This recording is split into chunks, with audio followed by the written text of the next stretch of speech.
Jeffrey Dahmer, ang tahimik na halimaw ng Milwaukee.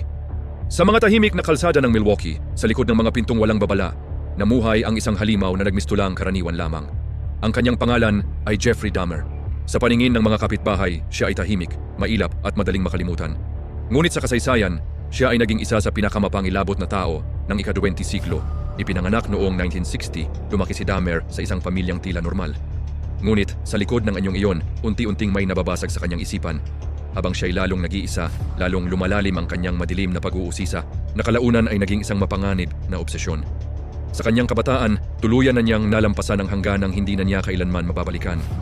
Sa loob ng mahigit isang dekada, pinili niya ang kanyang mga biktima sa pamamagitan ng panlilinlang.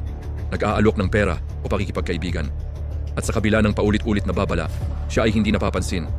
Mga engkwentro sa pulisya, mga senyas na binabaliwala, at mga sigaw na hindi pinapakinggan, lahat ng ito ang nagbigay daan upang magpatuloy ang kanyang mga krimen sa katahimikan.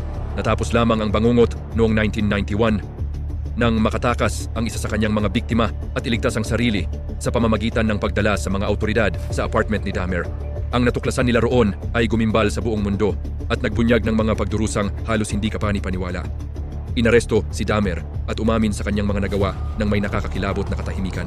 Sa kanyang paglilitis, nasaksihan ng buong bansa kung paano ang tahimik na lalaking may salamin ay siya palang may kagagawan ng napakasidhing kalupitan. Noong 1992, hinatulan siya ng habang buhay na pagkakakulong, hindi lamang isang beses, kundi paulit-ulit. Ngunit dumating ang hustisya sa isang hindi inaasahang paraan.